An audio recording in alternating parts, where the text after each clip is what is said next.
Hello guys, welcome back to my YouTube channel. Last video में हमने वरदान के बारे में जाना था। आज हम इस वीडियो में राक्षसों के बारे में जानेंगे। हिंदू पौराणिक कथाओं में सबसे प्रबल राक्षस की परिभाषित सूची नहीं है, लेकिन यहाँ कुछ राक्षसों के बारे में मैं आपको विस्तृत समझाऊंगी। फ्रेंड्स, अगर आपने मेरे चैनल को सब्सक्राइब नहीं किया हो तो पहले सब्सक्राइब कर लीजिए। So let's start. Number 1, Ravana. Ravana Hindu पौराणिक कथाओं में सबसे प्रमुख राक्षस है। वे एक संयोजक चरित्र के रूप में प्रदर्शित होते हैं। वे अत्यंत ज्ञानी, विद्वान और विभिन्न कलाओं के मास्टर जाने जाते हैं। रावण की अद्भुत शक्ति और 10 सिरों का प्रतिकरण उनकी बुद्धिमत्ता और एकाधिक क्षेत्रों पर नियंत्रण की प्रतीक्षा करता है। उनकी शक्ति, साथ ही भगवान शिव की भक्ति, उन्हें एक भयानक प्रतिपक्ष बनाती है। माता सीता का अपहरण भगवान श्री राम और रावण के बीच के महायुद्ध का मुख्य कारण था, जिसमें रावण की शक्ति और संकल्प प्रदर्शित होती है। नंबर 2, कुंभकर्ण। कुंभकर्ण, जो रावण के भाई थे, वे अपार आकार और अतिपूर्ण भूख के लिए जाने जाते हैं। अपनी लंबी निद्रा की अवधि के बावजूद जब वे जागते हैं, तब वे एक अत्यंत भयानक सैनिक बन जाते हैं।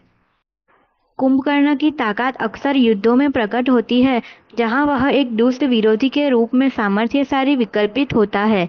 रावण की भक्ति के साथ उनकी निष्ठा उन्हें हिंदू पौराणिक कथाओं में यादगार राक्षस बनाती है।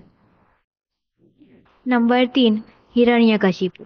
हिरण्यकशिपु हिंदू पौराणिक कथाओं में एक दानव राजा थे। भगवान ब्रह्मा ने हिरण्यकश्यप को लगभग अमरता का वरदान दिया। वह वरदान प्राप्त करने से वे अजय बन गए थे, जो उन्हें मानवों, पशुओं और देवताओं के खिलाफ संरक्षा प्रदान करता था। हिरण्यकशिपु का घमंड और देवताओं द्वारा उनकी विनाश करने की अयोग्यता ने उनका नाश कर दिया। जब भगवान विष्णु नरसिंह रूप में प्रकट हुए थे, तब उनकी अत्यंत शक्ति के बावजूद उनके गर्व ने उनका नाश कर दिया। नंबर 4, महिषासुर। महिषासुर भैंसे के सिर वाले राक्षस थे। वे देवी दुर्गा की कथा में एक मुख्य पात्र है। वह एक दुष्ट सैनिक है और असाधारण शक्ति के साथ धन्य है। महिषासुर का अभिमान और अविनाशित्व के विश्वास ने उसे देवताओं के साथ आपसी संघर्ष में आमंत्रित किया, जो उसके एकल रूप में नहीं जीत सकते थे। हालांकि विभिन्न देवताओं की संयुक्त शक्ति ने मां दुर्गा के रूप में प्रकट होकर महिषासुर को अंत में पराजित किया, जो उसकी शक्ति और उन्माद का प्रदर्शन करता है। नंबर 5, शूर्पणखा। शूर्पणखा रावण की बहन थी। वे रूप बदलने की क्षमता और सुंदरता के लिए जानी जाती थी। वह रामायण में महत्वपूर्ण भूमिका निभाती है। वह अपने भाई रावण को सीता को प्राप्त करने के लिए प्रेरित करती है, जो भगवान श्री राम और रावण के बीच के महायुद्ध का कारण बनता है। नंबर 6, मारीच। मारीच रावण की सेवा करने वाला राक्षस है। रावण के कहने पर मारीच खूबसूरत हिरण का रूप लेकर राम और सीता के पास जाते हैं और सीता को बहुत पसंद आते हैं। माता सीता भगवान श्री राम को उस हिरण यानी कि मारीच का शिकार करने को कहती है और राम उस हिरण को मारने के लिए उसके पीछे पीछे वन में चले जाते हैं और रावण यहाँ सीता का हरण करता है। नंबर 7, मेघनाद। मेघनाद रावण के पुत्र, शक्तिशाली राक्षस और विशेष योद्धा है। उन्होंने अपनी माता के आशीर्वाद से अद्भुत वर प्राप्त किया है, जिससे उन्हें अज्ञातवास की क्षमता, नागास्त्र का ज्ञान और अनदेखी करने की शक्ति मिली।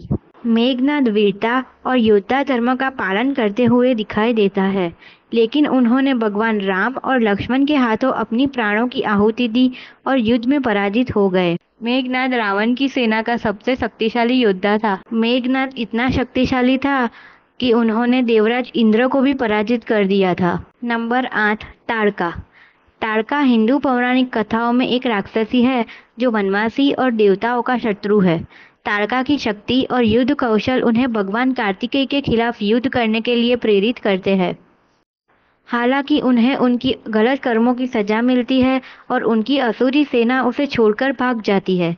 ताड़का की कथा उनके असुरी स्वभाव और उनके सत्तावादी मानसिकता को दर्शाती है।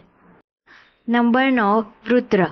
वृत्र एक राक्षस है, जो हिंदू पौराणिक कथाओं में विशेषकर ऋग्वेद में सूखे और अराजकता से जुड़ा हुआ है।